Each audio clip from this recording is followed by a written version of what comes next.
Good evening, everybody, and welcome to another edition of Pundit's Pundit. I am not Denzel Snipes. He is lucky enough to be covering the Super Bowl in Las Vegas, not Vegas, okay, depending on what dialect you are, with JB Ellis and the rest of our NGBN TV crew out there. So my name is Scott Morganroth, the Motor City Man Mouth. Once again, not Denzel Snipes. But you know what? Tell you what, Denzel, I hope you're having a really good time covering your first Super Bowl. And, you know, it's an experience that George and I tell you, we've been through it before. It's an unbelievable time. JBL as well, he's been to one before. So, you know, he knows the drill. But Denzel, I've been watching the updates all week. Anyways, Pundit, I'm your moderator all night. We're not doing any handoffs tonight. I am pleased to be joined by the pundit himself, Jacob Christner. What's going on? And I was wondering if George shaved recently and stuff like that, or if you've shaved. Just depending on which, when I saw his picture up there first. There you go.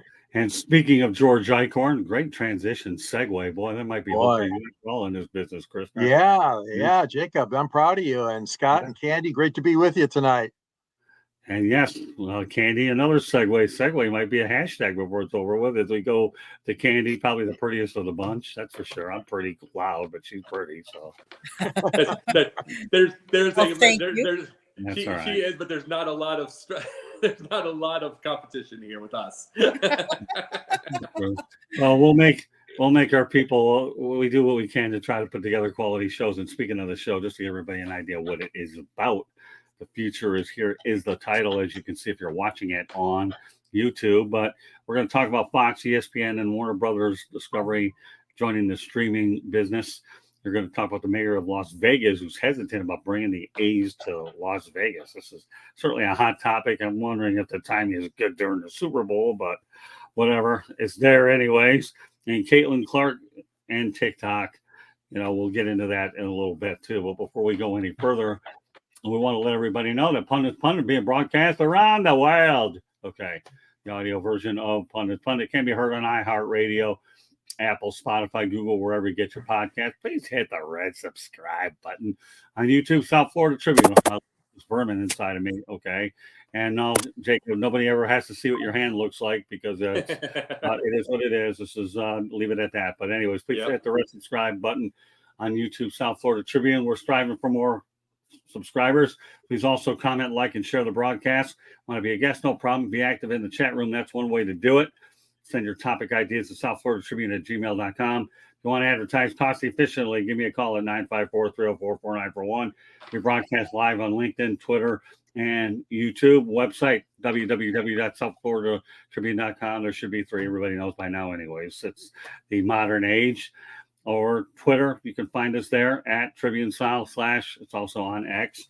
Candy Ambling is normally behind the scenes, but she's in front of the scenes today as one of our panelists. She also handles the website, handles and produces the show. Talk about multitasking, that is it. I have a book out there called Lessons from the Microphone, Tuning into the Enduring Wisdom of Visionary Leaders. It's old school media versus new school media, available on Kindle and Amazon. And we have a working relationship with NGBN TV, which is broadcasting on Roku, Apple TV, Amazon, and mobile devices. It's going to be in 85% of the homes in the United States, Canada, and 4.1 billion mobile devices. Ask me to count $4.1 billion, and I'll be singing Looking for a Miracle, and nobody wants to break their Memorex classes with that. So with that said, well, yeah, Memorex. Yeah, everybody remember Memorex? I remember it. Of course, the panel probably should. But one thing we're going to take care of now is topic numero uno one. Fox, ESPN, and Warner Brothers Discovery teaming up to create a joint streaming platform. First of all, I'll give you my 2 cents, and then Jacob's going to do a lot of it as well. It's inevitable. This wasn't a matter of if, it was a matter of when. These networks have seen what Amazon's doing. They're just joining.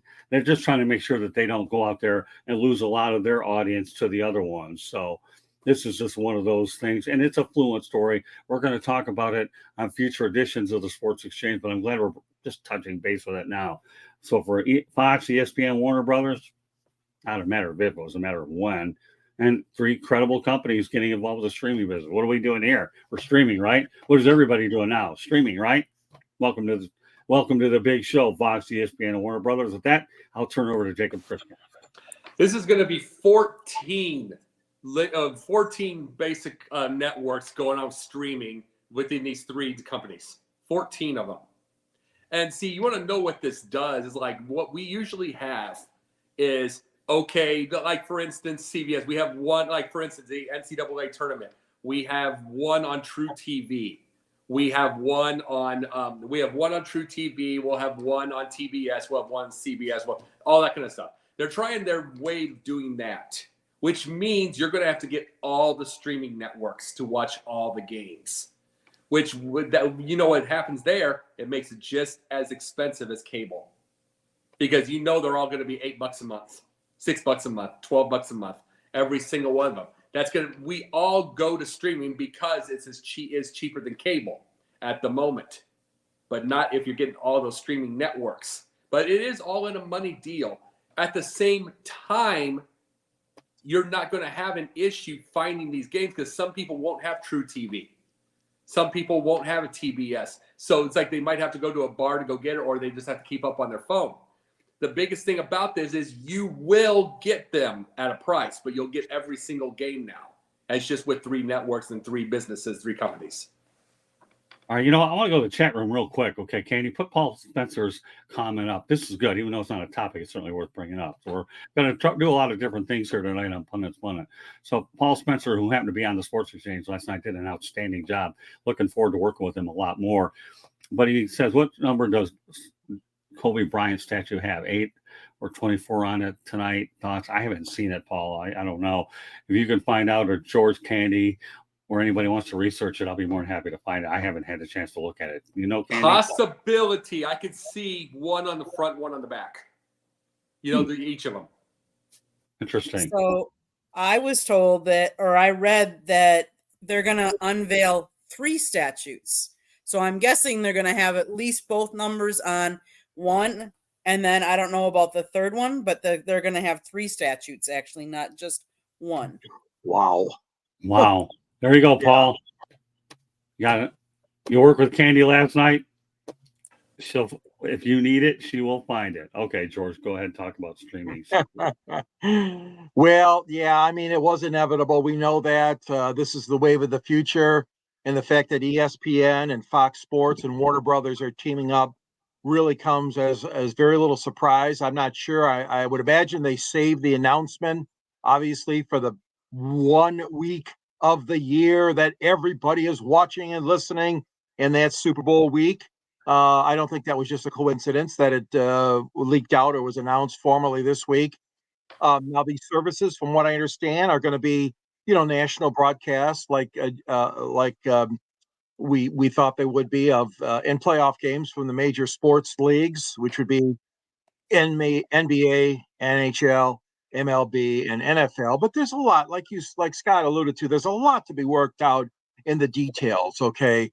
But having a new sports streaming app, I think, is going to bring a better look to the people out there that want and have been craving for this. And we all know what's been going on with, some of the other networks, Apple and Peacock, and those that are kind of doing a la carte stuff right now. Now, from what I understand, this will be a monthly charge. There will be a price, a fixed price that they're looking at. We don't know what it's going to be yet, but imagine this: all the live sports you could ever want to watch, most of the games, again, on Warner, Fox, and ESPN. This is something, like I said, that's been in the works for a while. They're going to have things like the PGA Tour, folks, and NASCAR. College football and basketball are 2 big ones, and we have to wait and see what's going to happen with that, because so far NBC and CBS have not, committed to it. But right now, it looks like for sure the list is going to be very lengthy of all the sporting events. They're going to have, like, I know the preliminary talked about the Grand Slam events. Well, that would be, I stand corrected. Of course, Warner Brothers has the Masters, the Golf League, PGA Championship, PGA Tour. So a lot of the big events are going to go to this. The thing is they got to keep it reasonable, though, because they don't want to overprice themselves and go into a situation where the smaller people, the middle to lower income folks, let's just say, don't have an opportunity to watch it. So again, I'm glad that we're going to revisit this on future shows. You guys, there's a lot to be decided, and of course, a lot more to come. So it's a wave of the future. Let's just face it. Well, let's face it, reality. I think we may have seen the wave of the future a little bit earlier than we want to think. And I'll tell Yeah, you why I say that, because when Peacock decided to make that bold move by putting the Dolphins and the Chiefs on and made them pay for it. Of course, on South Florida, we didn't have to worry about it because we were in one of the counties where they were televising it, or we could have gone to a sports bar, but not applicable. That move was made. And yeah, George, I'll piggyback off of what you said. They're always going to wait for the Super Bowl to have these big, huge announcements. The Super Bowl week, for those that have never been a part of it, is one big, huge announcement after another. How many announcements can you pile up in 5, 6, 7 days? And this is just one that was inevitable. So, I think you got a taste of it earlier with the Dolphins and the Chiefs. And now all of a sudden we're seeing a bit more information how it's released now. So, again, the key is don't overprice it. And that's the way it is. So, all right, Candy. So a quick follow-up to Paul's question. They have Vanessa Bryant released a little short video, and it shows them revealing the first statute. The first statute, he is wearing number 8, and he talks about his famous saying about leave the game better than when you first arrived. But on to streaming. The platform is going to include games from NFL, NBA, MLB, NHL, WNBA, NASCAR, and college sports, including men and women's NC2A tournament, as well as golf, tennis, and the FIFA World Cup. It will include offerings from 15 linear networks: ESPN, ESPN2, ESPNU, SEC Network, ACC Network, ESPN News, ABC, Fox, FS1, FS2, Big Ten Network, TNT, TBS, True TV, and ESPN Plus. Subscribers would also have the ability to bundle the product with Disney Plus, Hulu, and or Max. So I think, and the three companies are going to actually each share 1/3 of the ownership. So they're splitting it 3 ways exactly. that's So an important point. Yes, we're getting rid of cable. I'm sorry, George? No, I said that's an important point. I'm glad you pointed that out about the sharing. Yeah. Exactly. When cable first came out, we're all like, okay, this is a new thing. I mean, we were used to 4 stations, 5 stations. Then we went to cable, and then you could get the sports package, and you could get the movie package. And then, so the one thing I will say about streaming is I like that they're going to combine them again, kind of like cable did, and make packages for you, because there are the movie people that want to see all the movies. So if there could be streaming services for those, I mean, and I get it, because a lot of people, if you watch sports, yes, you might like movies, but you might not like a romance streaming service. Or so you're going to pay for what you really want. And I guess that's where I'm coming from. Whereas like basic cable, you get how many stations, 100 and some stations, but really how many stations do you actually watch? You probably only watch a handful. You probably watch your basic networks and then a couple of your favorite different network TVs. So I like it, but because I don't want to have to buy, I got to buy this game on Peacock. Oh, no, it's Thursday night. So Thursday Night Football is on Amazon Prime. So now I got to have Amazon Prime. And now I've got to switch to, I have to switch to Peacock for this. And now I've got to go to Disney for this and that. I really wish that they could make them all one, because I think the other thing it does is, yes, for those that are tech savvy, it's easy to stream. But those that aren't tech savvy, those are the people you're going to lose, because they don't know how. They don't have a subscription to this, that, or the other thing. And I think it's going to make it harder and harder. But it is the wave of the future. All I can think of with this, when you hear about all this stuff, all I can think of is when I talk about me being 45, maybe the baby, the litter, the runt, but the run, the litter, they could say. It's like that, maybe me being on this, but I'm still in an older generation compared to others, is I can get mad at people who just want these players instead of winning ball games. But if I want to use the common sense of it, why wouldn't they? Because this is a generation and the next one up that's going to have it all. And if you don't give it all to them, if you don't give it a thing, if you don't give them the highlights, you don't give them everything, you don't give them the channels, do all that kind of stuff, you're going to lose them. So why wouldn't they? You know what I'm saying? Yeah. Well, let me just say this. This generation has it all anyways compared to when we only had TV way back in the day. Bear in mind, being from Metro Detroit, okay, we have one advantage over anybody else that didn't reside near the border of Canada. We had a Canadian station, and we had Hockey Night in Canada, so there wasn't that much. Right. So all these right. people that were, and we were in luxury. We had 7 channels, not 7 million of them. So seriously, are you seriously? Hockey Night in Canada and Red Green Show. Yeah, I like Hockey Night in Canada better for all of Yeah. God, Jerry. So wait, this is going to age me as well. Growing up, we had one television in the house. It was in the living room. You watched what you watched what Dad wanted, because Dad was kind of the ruler, Law. unless he was working. Mm-hmm. But you really watched one thing, and like you grew up with. I mean, I grew up with like Disney Sunday nights, Disney, and then Saturday nights was Love Boat and Fantasy Island, and like just certain things like that. So you only had one choice. If you wanted to watch TV, you watched it with the family in the family room. Are you kidding me? I agree with you, Candy, 100%. My dad wanted that Hockey Night in Canada. I'm glad you brought that up, Scott. We were fortunate in Detroit because we're right across the river from Windsor, Ontario. But yeah, he got his pipe out, his corner chair, and that's what we watched. And Danny Gallivan and Dick Irvin and all the great guys. George. Okay. Yeah. I missed it. That's why I said, all right, George. Yeah. Let me say something about Candy's family, though. None of them were brought up with pets either, right? And what do you think happened when the kids moved out? Her brother Steve got a dog, and her sister Denise had dogs through the years. And Candy's got cats. The only one left are the Marie and Todd Shepard. They got a kid. Okay. Of course, so did Emily, and Emily being the kid of the Olsons, whatever. But so they had one TV, and none of them had pets. And the first time that Candy ever went to an opening day game wasn't with Daddy with the Brewers. It was with me over watching the Tigers and the Marlins in Miami. So there you go. Well, because my dad was a school teacher. You could not cut school to go to a baseball game. Come on, education was first. Yeah, I know. And meanwhile, he became an usher. So go figure. Okay. Yeah, so he became an usher, and then everybody ended up getting pets, and everybody, never mind. We'll definitely lose our time here if we talk about families and we talk about this, but it's still worth bringing up because, after all, this is a family show, okay? Regardless of what numbers get retired or whatever.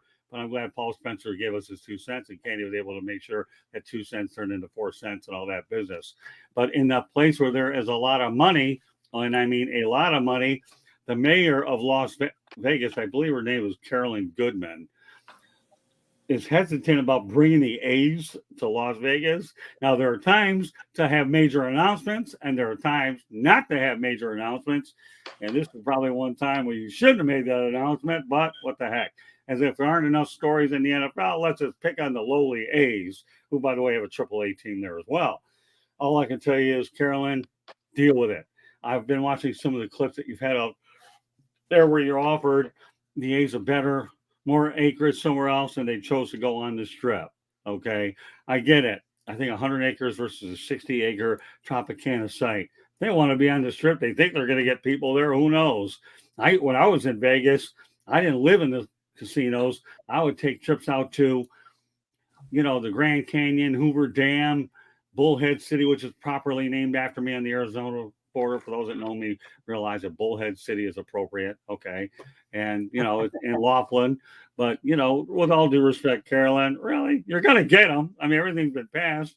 And I know that you didn't want to see the Tropicana or the Strip being involved with the baseball thing. And maybe she might be right to a certain extent, because I remember the baseball, when they had Baseball City down in the Orlando area, they tried to do a very interesting thing with the Kansas City Royals. It didn't work out, but I give credit for it. This is a totally different situation. So, Carolyn, say what you want, but the A's are coming to Vegas, whether you like it or not. And you might want to find some green and gold attire, and knowing that you really took a shot and didn't want them, they might charge you retail. Then again, I'm not getting involved with money questions. It's beyond what I want to do. All right, Mr. Opinion, Jacob, go ahead. Mr. Fact. No, the big thing about it is I have two different theories on this of why she is. First off, both she and Oscar were large. They've been in that area for 60 years. They were large within the gambling. They loved it. It's how it makes money. They're both old. I mean, Oscar's gone, I believe, correct? Right, I believe he is. Oscar is gone. But those two lived in the time of, if we remember the movie Casino. Right. They lived that time. When you get older, you kind of wanted certain things back. It's like gambling was their thing. It's almost like, what's a good thing? I'm trying to think of a good comparison to something like this.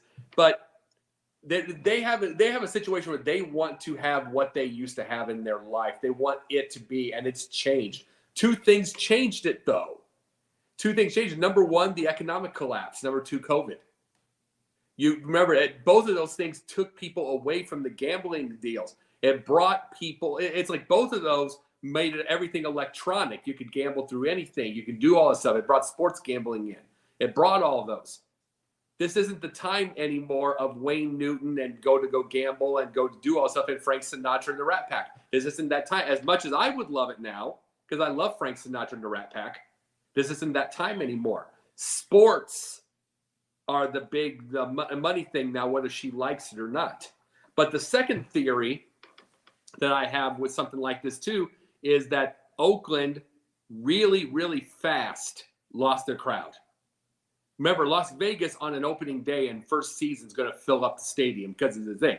But if they're not good, it could be another team. It could be another boring situation. It could be the way that the Oakland is whatsoever. And she doesn't want that embarrassment because remember, the Knights fill the stadium.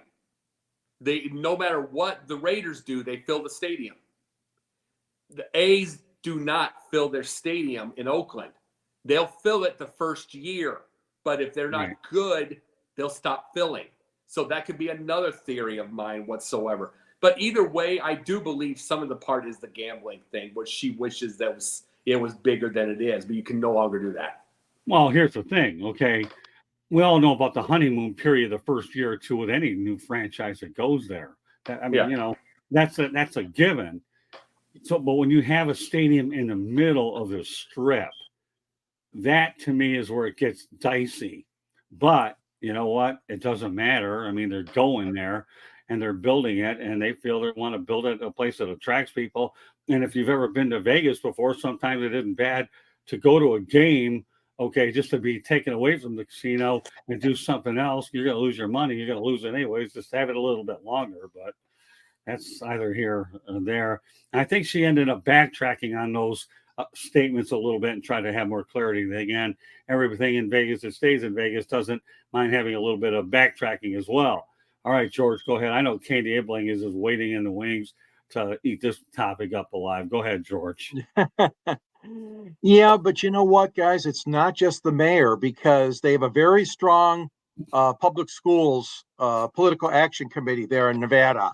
And from what I read on this is that they went to court already on Monday. So here you got the teachers, if you will, the Education Association going into state court in Carson City, and they're challenging because the allocation is up to $380 million in public funding.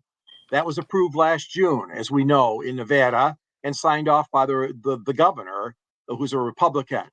But so now we're getting this backlash. Okay, but wait a second.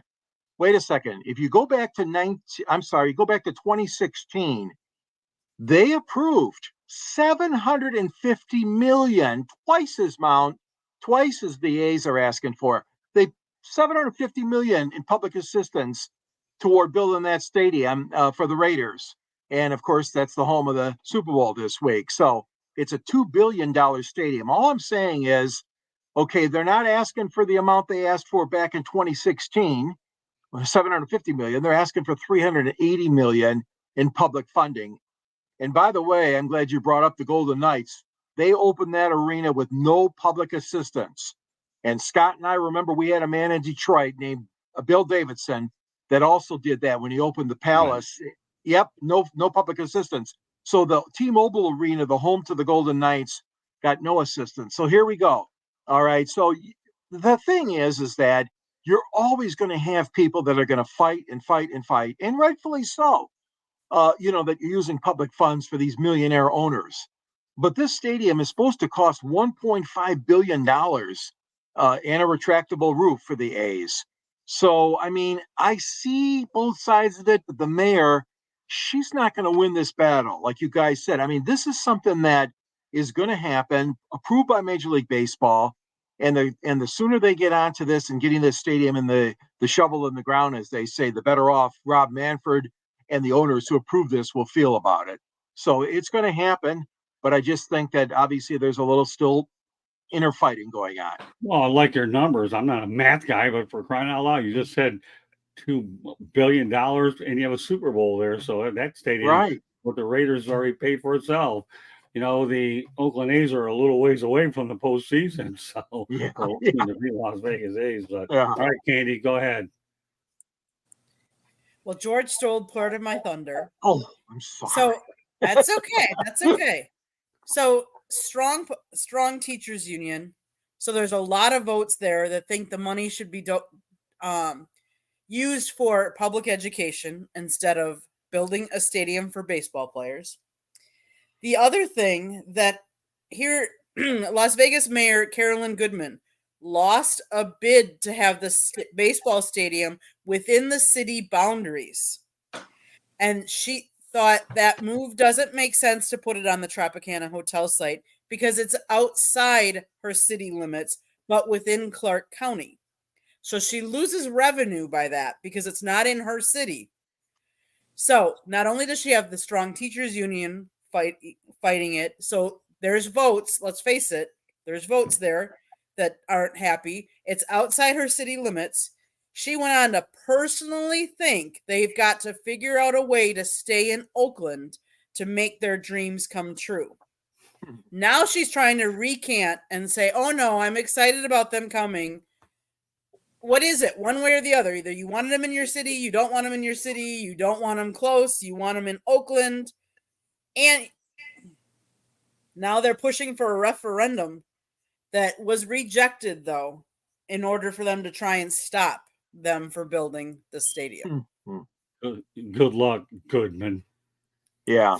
And I'll leave it at that. This story is going to be a continuing story that we'll monitor on all of our shows. We'll probably, at some point or another, we could bring it back on Pundit Sports Exchange is going to deal with it. 108 Stitches Baseball Talk will also talk about it. So we have a lot of different shows. The other thing I want to say is that they also don't know where they're going to be playing because the stadium, right, even if they build it, won't be done until at least 2028, and they're out of Oakland Stadium as of 2024. So they've got to figure out where they're going to play 25, 26, 27, and they've got to hurry up and do this because, as Manfred said, you have to make schedules out. And how do you know where you're traveling if you don't even know where the stadium is going to be? Yeah, the one area though that I have heard though that's been talked about is Salt Lake City in Utah. I have heard that was mentioned. And since we're in Vegas and they do betting there, and I'll have to reach out to Rafael Esparza and tell him to come up with some odds. He's one of our betting experts over for NGBN. I'm going to send him a note. Where do you think the A's should be playing in the next few years after they're out of Oakland? But if I were going to hedge a bet, I would say Salt Lake City would be the one. That's for sure. I think Oakland, if they could have their way, they'd get rid of them tomorrow. But that's either here or there. The damage is done. All right. Last thing we want to talk about, we do have pundits points so we can get to them. We'll certainly do our best. It's Caitlin Clark, Cam shown on TikTok during an Iowa-Maryland game, gets 800,000 views. Could this be used in future recruiting? You know what? I have never heard of this thing before, so you know what? I'll save you guys a little time, and I am deferring to Jacob Christner. Jacob, Remember, we have room for pundits points, but I'm giving you my 1 or 2 minutes so you can be a little more long-winded because I am taking a no comment and a fifth on this one. Well, the reason I was bringing that up is because there was 1.5 million people that watched Iowa and Maryland. So then they brought up the Caitlin Clark cam, which got on the TikTok, which got 800,000, which means from her point of view, it's kind of like a video game. Like her point of view, and you're seeing every movement. Now, this is what I'm thinking. I'm just saying theory. Remember, I can be opinion, I can be fact, but there's also theories. I like to ask questions to get other people's opinions. What if this became something big and you could see, instead of going to the games all the time, what if somebody that's recruiting could watch that from so many different players, high school players? They could do all that kind of stuff, the GoPro on there, do all of that and watch. Because when you see someone like Caitlin Clark, and we see it from a distance, you know how smart of a ball player she is. You see that how she moves on the court, her footwork, everything, just all that stuff. Then you can see it, 800,000 people seeing it on, you know what I'm saying, on TikTok, seeing all of that from her point of view.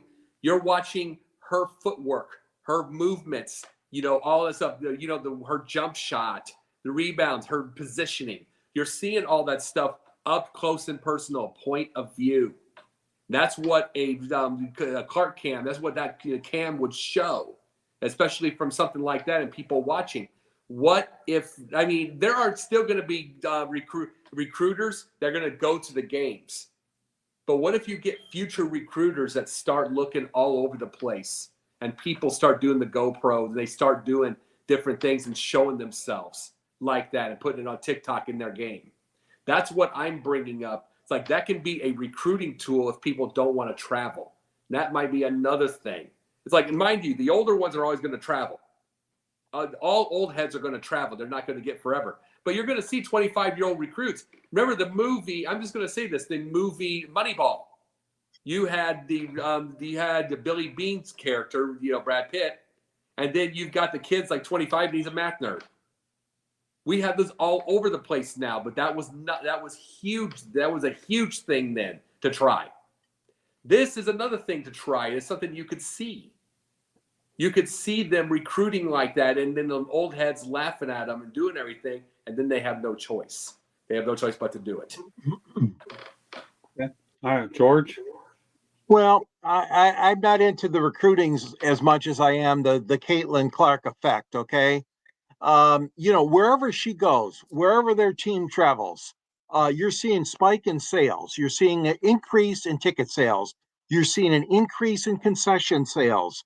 And the effect she's having right now, whether it is social media, TikTok, but also at the gate, okay? Because it's crazy. They're getting so much money for floor seats. I heard some of them are going for $1,000 each. The teams are the Big Ten teams, especially all the opponents are happy when they play a road game because obviously Caitlin has such a great following, and I'm so proud of this young lady. And she's a senior now, but she has really, really helped spike interest in the NCAA women's basketball movement, if you will. And they've been obviously, making progress for a number of years. It's not just her. There are a lot of great players that have come through, as we know, the NCAA and then graduated, if you will, lack of a better term, gone on to the pros and played for the WNBA. But yeah, there's more excitement. There's more things happening. And yes, Jacob, I'm sure that the recruiting may be a little bit different now if TikTok's involved and other social media. But I'm just so excited and so amazed that all these incendiary things like television ratings and attendance at the games and the number of programs, the number of Caitlin jerseys that are being sold. I mean, it's just incredible. Women's basketball is just basking in the glory of this wonderful player. But again, like I said, UConn, there's a lot of great teams out there. Iowa, there's some great basketball being played. And I think this generation, this younger generation that we all see is really latching onto it. And this mania that's going on is obviously helpful to not just her team, but other teams as well that play against Iowa. Okay, we'll turn it over to Candy. Okay, so Fox Sports is getting creative with its coverage of Caitlin Clark. Let's face it, she's going for the scoring championship. So it's going to stream all of her games. When she is on offense, the camera will specifically only be on her. And then the rest of the time, when she goes on defense, it'll be on the rest of the whole game, the whole team, both teams, because they're trying to watch her. They're allowing people to watch her milestone, her hopefully breaking this milestone. I think it's really cool. But my question to you is, what happens if all of a sudden now they want there's some other person going for another milestone on a different, so are we going to be streaming that and streaming this person and that person? I mean, it's cool if you really follow that one person, that's great. And don't get me wrong, I love all the attention on women's sports, whether it be gymnastics, Simone Biles, whether it be Caitlin Clark, whether it be the WNBA, or volleyball, because let's face it, even women's volleyball, especially in college, has taken such a huge giant leap comparatively, so that people are watching it and getting excited about it. And for that, and like Serena Williams, let's face it, I mean, she's no longer in competitive tennis, but just all of the attention to women and women in sports, I love it, because we don't have to just watch the men. The women can play too. Yes. Do they play at a different level, or is their game a little different? Yes, but that's okay, because men and women are different. And I love the fact that they're paying more attention to women's sports. Well, now that I've had a chance to digest everybody's opinion on this, I'll just say I love innovation. And when it comes to sports, there's never any shortage of it. I remember back when we were growing up, George, one of the biggest innovators that I ever saw was Rune Arledge. He did all kinds of stuff. Yeah. And the Caitlin Clark effect here reminds me of the day when Magic and Bird went from college over to the NBA. Now, albeit there have been a lot of great college players that ended up going to the WNBA, but I'm just wondering now with this Caitlin Clark, okay, is she going to be the biggest of them all, and might as well take that particular innovation and that camera. Well, it just makes it does kind of make you wonder a little bit. But her, there's a lot of innovators out there, and the more and more I see, I understand why a lot of those old geeks are getting out of the business after all, because we started with typewriters, and now who knows what the heck they're using. So. And I'll make a reference in my book when it comes to technology. A great story that I had from the Tampa Tribune. I was over at Osceola County Stadium covering the Florida State League All-Star game. And what was interesting about it is I remember those computers that you had to go out there and put your suction cup in, with the phone. I submitted my story 5 times and never went through. I had to dictate 2 stories, still talk my editor into giving me a extension on the deadline, and we got it in. Now I was joking around with Lynn Henning, who will be on our show eventually when George and I can work out a date that works for both of us. And I told him the same story. Yeah, it's definitely a much different situation now, but he's glad that I shared the story with him. So just why am I tying it all in? Is it a book reference? Of course, there always will be on this show and anything I'm involved in. But the innovations about Caitlin Clark, this young lady, is totally phenomenal. Well, we do have time for pundits points, so I'm going to start off first. The one thing about the Super Bowl is this. Everybody can go to any event that they want, hang around press conferences, and this. I had a few favorite events. I always used to see the commissioner's State of the League address was one of my favorites. And I've always loved to go to that one.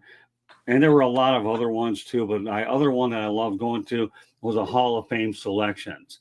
Now, there has been talk, because nobody can ever keep quiet in this news age anyways, that Steve McMichael, okay, could very well get into the Hall of Fame.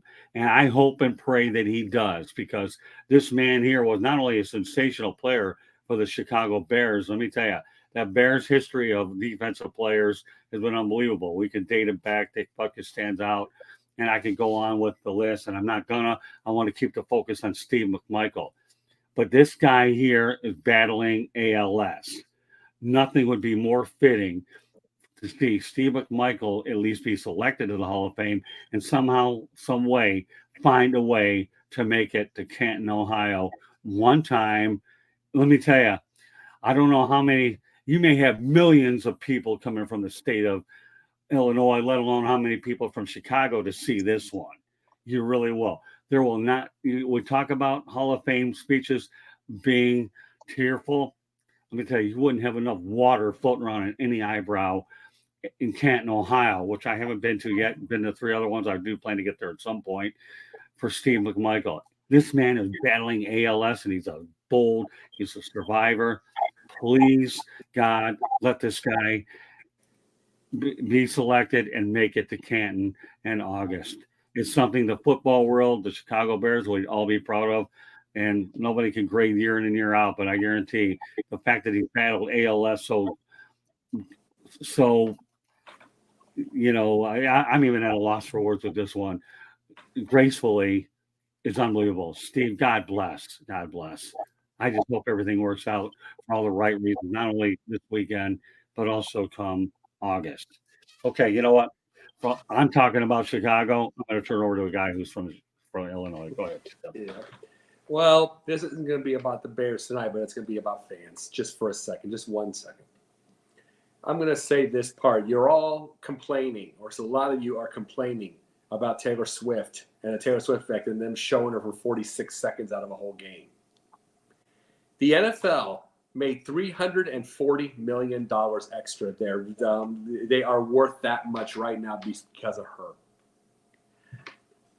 It amazes me that fans to this day, for everything that we see in 2024, that they still treat this like Jimmy Connors in tennis or John McEnroe in tennis, that it's all individual, that you make all your money on tickets, that you do. It's like they treat everything like it's 1985 as much as they're supposed to be they're supposed to be in this era. But it's just like when you see owners, what is the number one thing from the owners? It's real estate. It's not the tickets are like 5 to 10% of everything. The fans just don't get that, and they don't get that it's all entertainment. I mean, Travis Kelce just falling straight into Taylor Swift is a huge deal, which they're not going to find too much of, and they're going to be sad if it ends. But you want to know what they're going to do? They're going to try to find another way. They're going to try to find another way to get this. So if you're all worried about the Taylor Swift, Travis Kelce deal, they're going to try to find another someday. Next couple 3 years when the next big thing comes through. And you know who else loves the idea of Taylor Swift? Kristen Juszczyk. Because guess what? Taylor wore her jacket during one of those games. She ended up getting a deal with the NFL. She got a deal with the NFL, and now she is going to unveil other surprise clothing at the Super Bowl. She came from a small little business, and her husband being, from the San Francisco 49ers, Kyle Juszczyk, to a big time and overnight because of Taylor Swift. You think this comes from just buying tickets? It doesn't. Time for you to all get used to it. This is the new world now. Hold on. Okay, I'll turn over to George. Well, my parting shot, Alvy, is going to be just along the lines of Scott. Been fortunate enough to see the Super Bowl twice, once in Atlanta with that great St. Louis Rams team. And it was just a fantastic game, as we all remember, against Tennessee.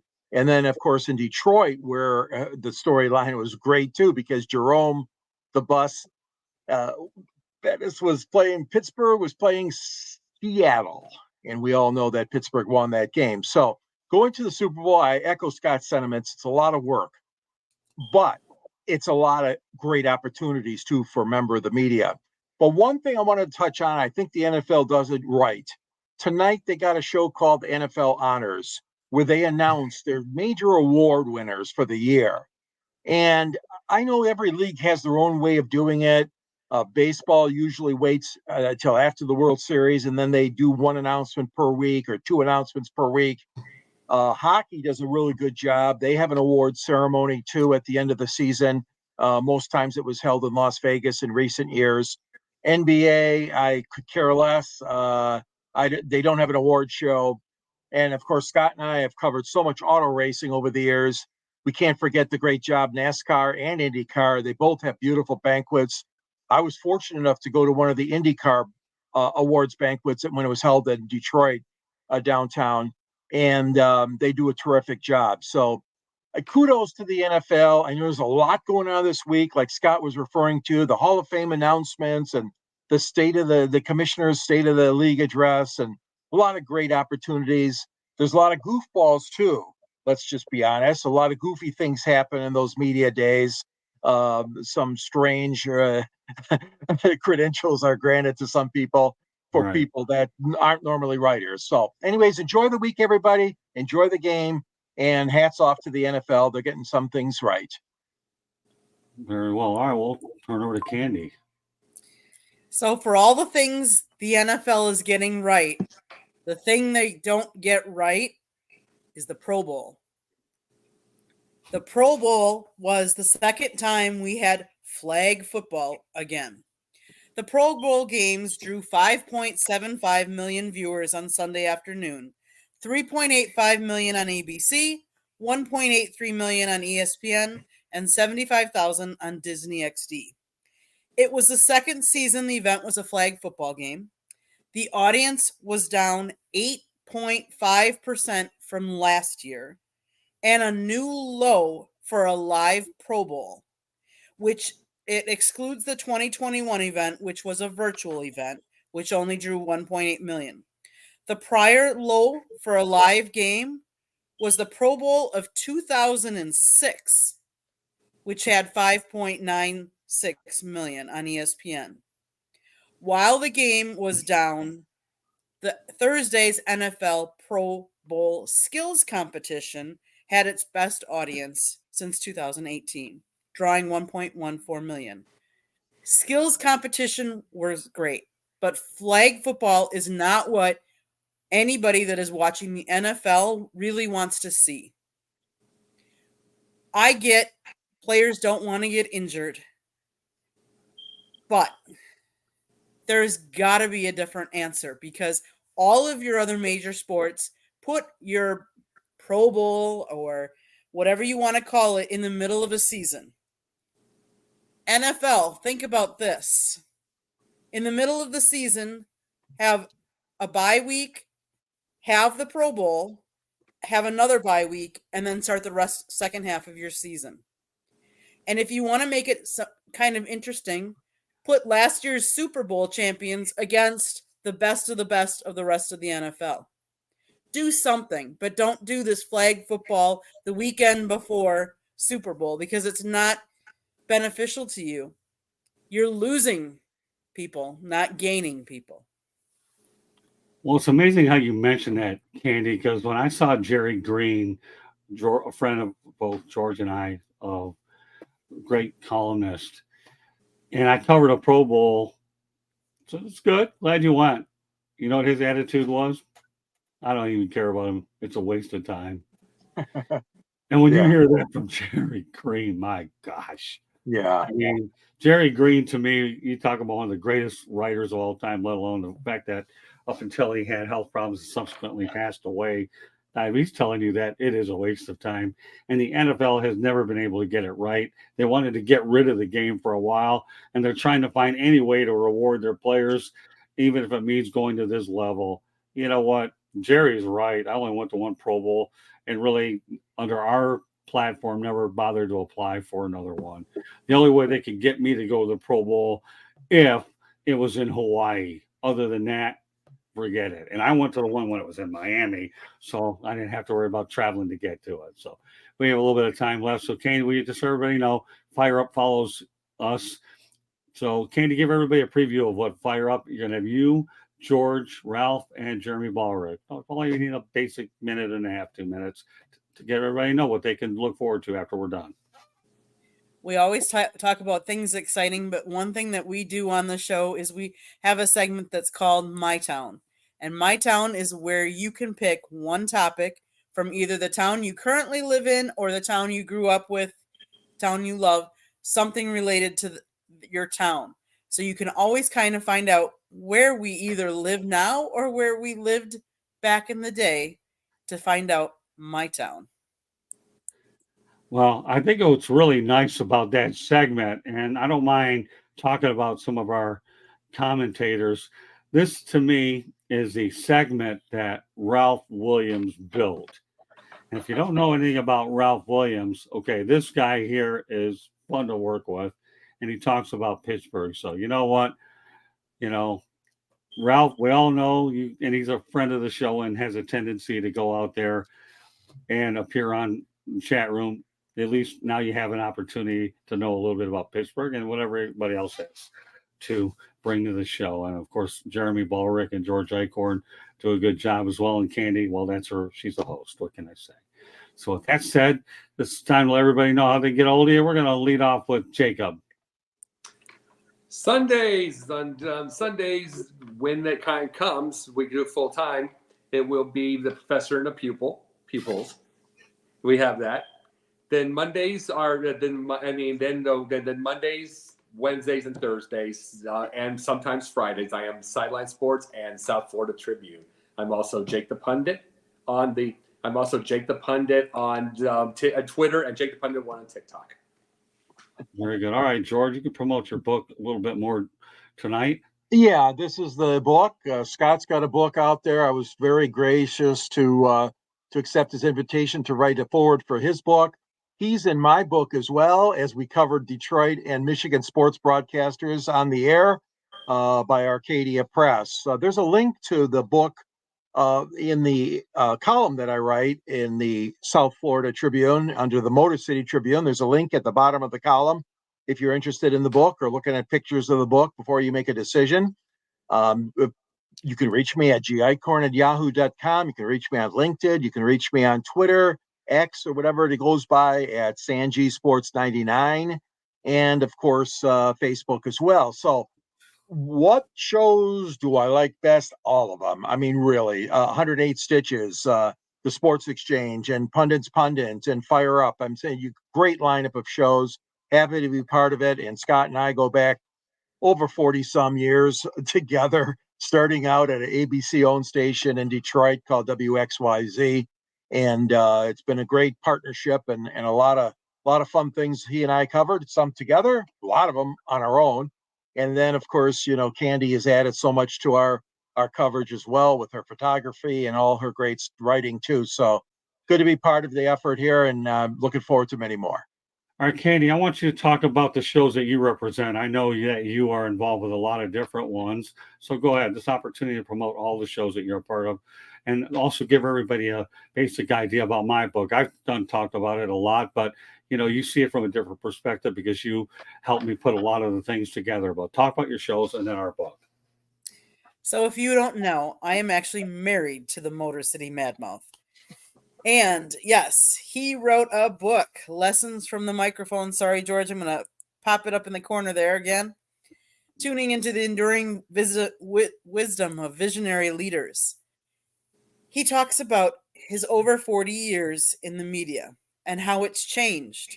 How he used to sit down and you used to look at the sports ticker, and he had a 6-hour radio show. He interviewed the likes of Muhammad Ali. There's a picture of him and Muhammad Ali. And to be honest with you, it was one of his first interviews. So it's a very young picture of Scott with a young Muhammad Ali. He interviewed Tommy Lasorda back in the day. But he's interviewed a plethora of managers, coaches, players, sports media people. The Bob Lee, and I could go on and on and on. Leslie Visser, you name it, it's in that book. At least it's the first edition, because he is going to be writing another version or another part 2, I guess, because things are still changing. But as for me, I take sports photography. Scott got me into it. He decided, hey, let's go to a game and I'll write the stories. You take the pictures to complement my story. I'm like, okay, why not? So you can see some of my photography on southfloridatribune.com.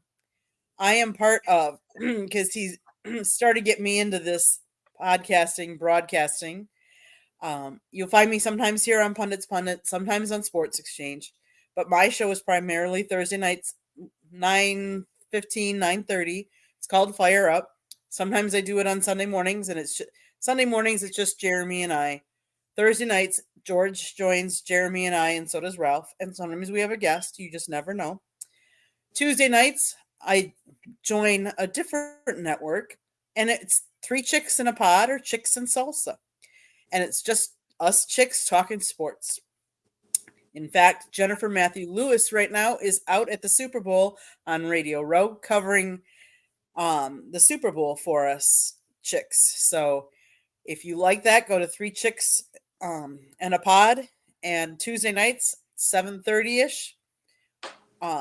We broadcast. Come see us. Come check us out. Well done, I Kenny. produce all of Scott's shows on South Florida Tribune, so I'm always either behind the scenes or sometimes I pop up on camera. Yeah, she's a pulse of what we do here with the website. Just a couple of quick reminders. We want to thank our friends at Sideline Sports and NGBN TV for their exceptional coverage of the Super Bowl out in Las Vegas. And just a couple of quick reminders. Just the audio version of Pundits Pundit can be heard on iHeartRadio, Apple, Spotify, Google, wherever you get your podcasts. Our website's www.southfloridatribune.com, and you can send your topic ideas to southfloridatribune@gmail.com. Well, Denzel Snipes, hope you're having a good time. So on behalf of, and we'll look forward to having you back in the seat. On behalf of George Eichhorn, Jacob Christopher, Candy Ebling, and myself, Scott Morgan, Ruffalo, sitting around. Thank you for joining us in this edition of Pundits Pundit. Good evening, everybody. Be safe over the weekend.